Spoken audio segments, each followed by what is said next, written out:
What's the feeling like then going into these last couple of league games with obviously the cup final looming at the end of it? Nah, feeling's good. Feeling's positive. Obviously, we want to end the season on a real high. Starting tomorrow against Hibs. 3 really important games leading up to that cup final. So yeah, everyone knows as a Celtic player, every game is important. So no one's taking the game lightly.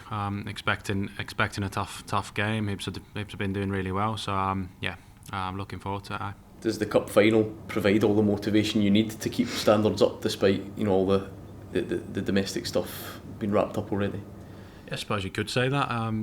People definitely want to be staking a claim to play in that cup final, and listen, every chance you get to play for Celtic, you've got to take it and try and do your best. So yeah, people want to make the manager's decisions really hard for that cup final and try and play as well as you can. So there's a selection headache as such. So yeah, I'm sure everyone will be bouncing to get a chance to play at Celtic Park as well after winning the league. So yeah, everyone's looking forward to it. And what does staking a claim feel like for you? Because you're obviously in a very unique situation as a goalkeeper where Casper will be approaching fitness at some point, I would assume. How do you feel about the cup final and trying to stay in? Now listen, every footballer wants to play. I've said that previously here, talking to you actually, and now listen, I'd love to play. Every game's an opportunity. I'm trying to just focus it, take it game by game as they come. Can't really say much more than that.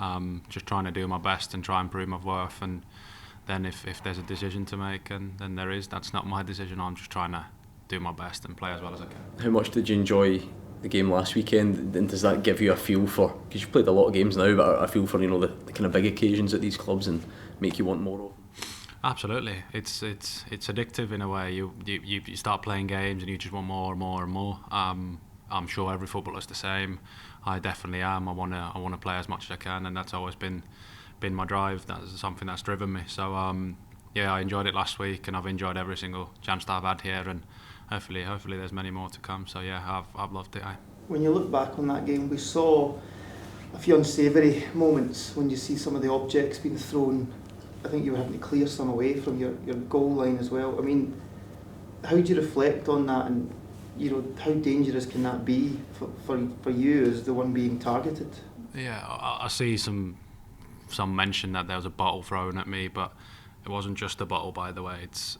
First of all, I was hit with something, not in my upper body. It's just somewhere in my lower leg. But it wasn't just a bottle. There was lighters, vapes, coins, mugs, all sorts flying. But listen, when you think of it and you say, let's say that glass bottle that was on the pitch hits me or hits someone else, what happens then? What if it hits you in the eye and you can't play football after that? What happens then? So that's the questions that we need answers for. And I know it's not the first time it's happened.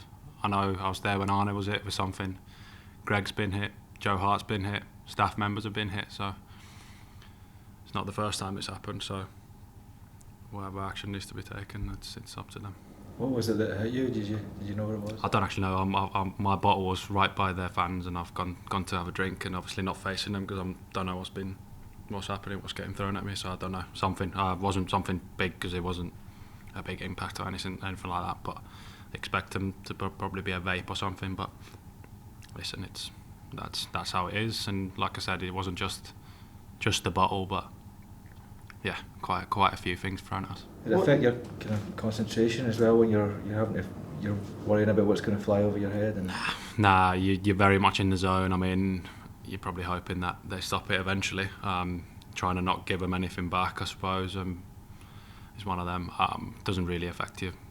It's not nice, but you try and focus in the game. It's such an important game. There's so much at stake every time you play a game like that. So you can't really let that affect, because that's what the people want at the end of the day. They want that to affect you, which I'm glad to say they didn't. But when you is it something that maybe hits you more when you reflect on it afterwards and you see the pictures of the bottle and think, what if that had hit me, then what could have happened?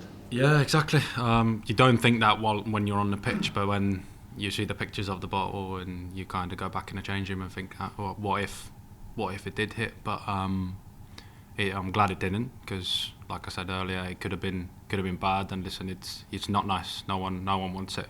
I'm just trying to do my job.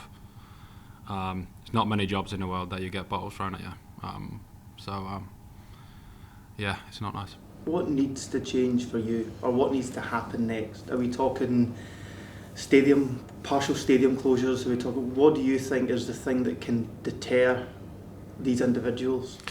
Yeah, I've never experienced it in a way, in terms of like, I don't know how people identify who it is, because there's a lot of people obviously throwing them. I'm talking 30, 40 objects here. That was on the pitch. So it's not just one individual.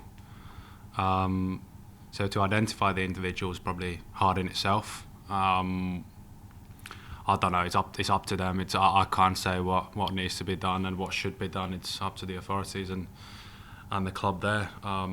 But yeah, I'm like I said, I'm just glad I never got hit, because things could be bad if you do get hit and you're a bit unlucky. Do you accept though that you saw something now has to be done? It's happening, as you meant. You round off at 3 or 4 different occasions there. Do you feel now that the status quo can't remain the same, where it's a statement or whatnot? Something more drastic has to be done before someone loses an eye?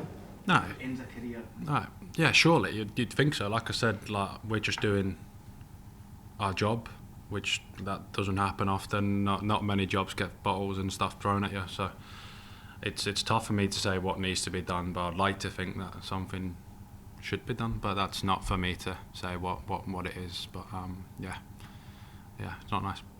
Can I just ask your thoughts on Hibs themselves under David Gray, nominated for awards, and what he's really turned the form around? And when you have a team that's really scrapping for third, it makes a real dogged performance from them seemingly coming here. What's your thoughts on what kind of game you'll expect from this Hibs? Yeah, it'll be a tough game. They've done really well. They've kind of turned their season round right before Christmas and went on that long unbeaten run, and now they've always proved a tough opposition for us. Obviously, we know the game at Easter Road earlier on in the season. Tough game in the Cup at Celtic Park. So yeah, it's always a tough game. They've got some real quality footballers. They've got a clear style of play, and yeah, so we're expecting a tough game. So everyone's got to be at it. Can't take it lightly. Like I'm sure no one does at Celtic. You can't. So yeah, it's they've done well, and we've got to be on our game to get 3 points.